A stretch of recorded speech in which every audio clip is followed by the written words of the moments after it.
You might remember a few days ago I made a video talking about the 2019 NHL Entry Draft and whether or not Vancouver selecting Vasily Podkolzin at the 10th overall spot was the right move.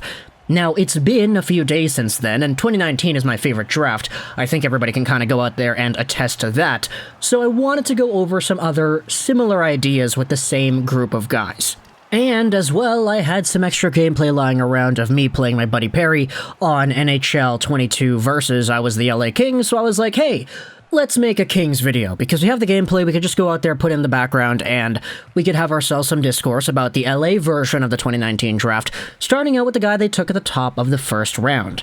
This is a conversation about Alex Turcotte and whether or not the Kings made the right decision to draft him. Okay, maybe that's kind of unfair to go out there and say 3 years removed from the draft, so I'm just going to say in the short term, was it the right move to go out there and take this player? Because of course, if he becomes a 100-point player in the NHL next year, then this entire video and its conversation probably doesn't really matter anymore, which is also part of the beauty of prospects, right? Sometimes guys are pretty good and then they kind of cool down. Sometimes guys are pretty cool and then they become amazing down the line. There are endless possibilities, and so, with Alex Turcotte, I don't want to write him off just yet, but as we have made videos in the past going over him and his profile, he definitely has not had the easiest time to the NHL out of all the other guys in this range. Alex Turcotte, if you need the update, was the LA Kings' 5th overall pick in the 2019 draft. He's 21 years old, 5'11", 185 as a left-handed center, and he was playing in 2018-19 for the US NTDP. This was the incredible team, headlined by guys like Jack Hughes, Cole Caulfield, Trevor Zegras, Cam York, Spencer Knight, etc., etc. Just a fantastic team overall. And Alex Turcotte was one of the best players on the entire squad. Now, you wouldn't necessarily know that from the raw hard point totals. He had 62 points in the games that he played, which was not amongst the top of the team, but that's because he was injured for a good chunk of the year. He came back towards the end of 2018-19, played for Team USA at the World Under-18s, and a lot of scouts were like, hey, yeah, no, Turcotte is still here. We just missed out on a good chunk of his scouting because, hey, he was injured. So now that he's back, we're watching him here, and he's amazing.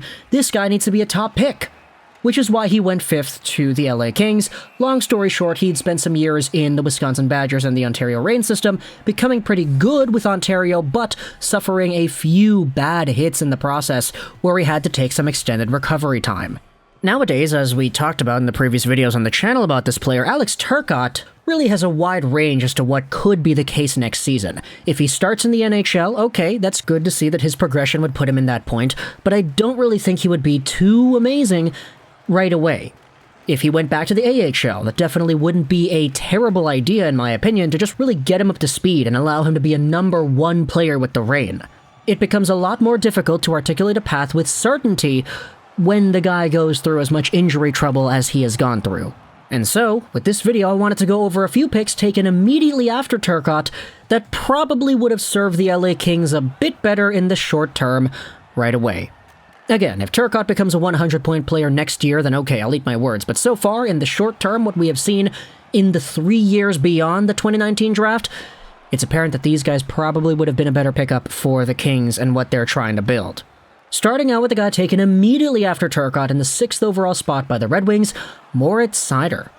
This player is already a top pairing defenseman, and he's only 21 years old. If you've been a fan of this YouTube channel for a while, you've definitely seen all the videos, the hype, the Sweden tenure, the AHL tenure, and the NHL success that we have talked about when it comes to the Red Wings and Moritz Seider. He is just an absolute monster, so good in his own zone, so physical, willing to hit people. He's so smart, he can facilitate offense, he can be a power play quarterback.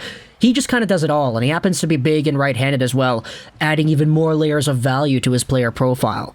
He won the Calder this recent season for a reason, and it probably won't be long until we start seeing Seider's name pop up in the Norris conversation as well. It could come as soon as next year, if I'm being completely honest. Then you have yourselves what Seider could have done as a member of the Kings. With the absence of a guy like Drew Doughty, if you had Moritz Seider playing for the LA Kings, splitting that load and or taking over that load completely, it could have made things really fun for LA as they played off against the Oilers in round 1 of the playoffs. Seider would have added so much defensive prowess to a defensive battle that was already pretty good between LA and Edmonton in the first round of the postseason.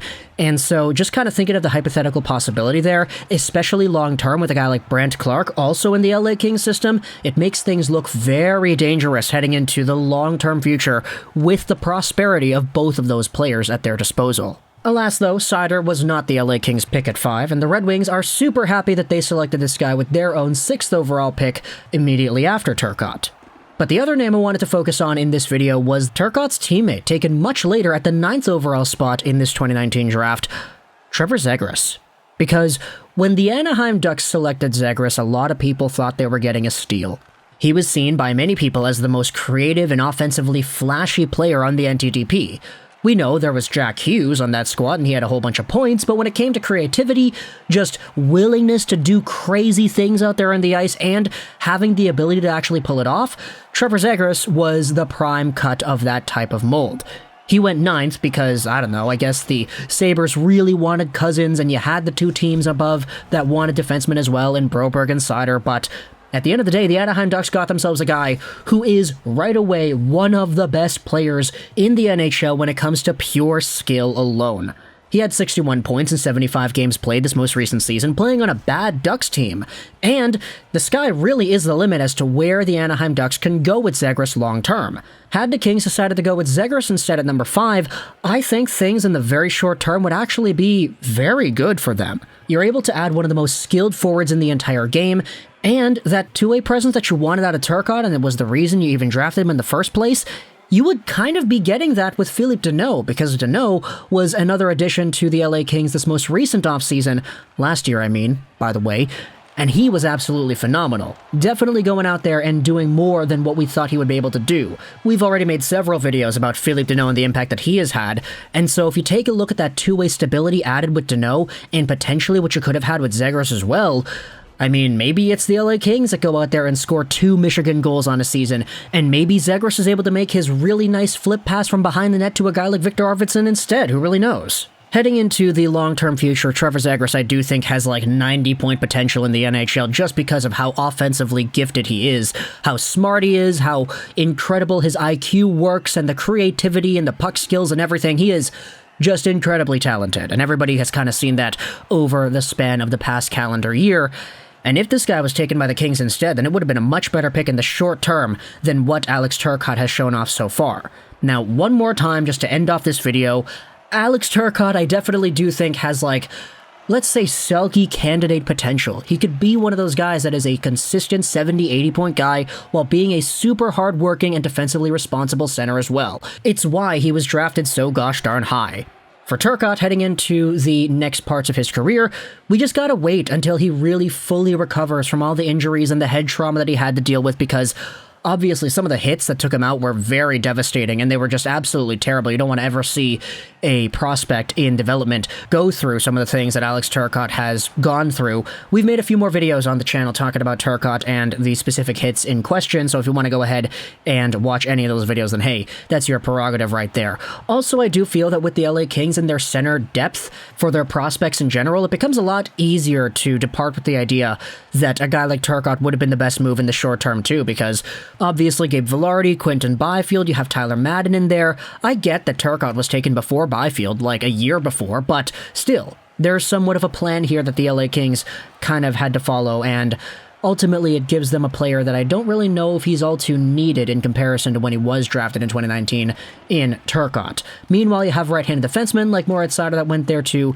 Zegras can play on the wing, which is making him very valuable in power play situations, so there definitely is a lot of versatility I feel that the LA Kings missed out on with their 5th overall pick just in the short term. But of course, long term, let's hope for Turcotte to go out there and recover, because the best of this player is yet to come, and I really do think that if everything goes right, Turcotte can absolutely go out there and show that he still belongs in that conversation with the Caulfields, with the Zegrases, with the Hugheses and the Yorks and the Knights, because all those guys from the NTDP in 2018-19 were phenomenal players. So talk to the comments your thoughts about Alex Turcotte and the LA Kings also taught in the comments as well, what do you think about the LA Kings in the hypothetical situation they would have chosen somebody else instead of Turcotte? What if that somebody else was Seider? What if that somebody else was Zegras? What if that somebody else was, I don't know, Caulfield, who was taken 15th, and the Kings had Caulfield and Kaliev on the same team? My goodness, that sounds like an absolute bargain of a draft class there. But talk to the comments your thoughts. Either way, I hope you enjoyed this Juraj 99, and bye.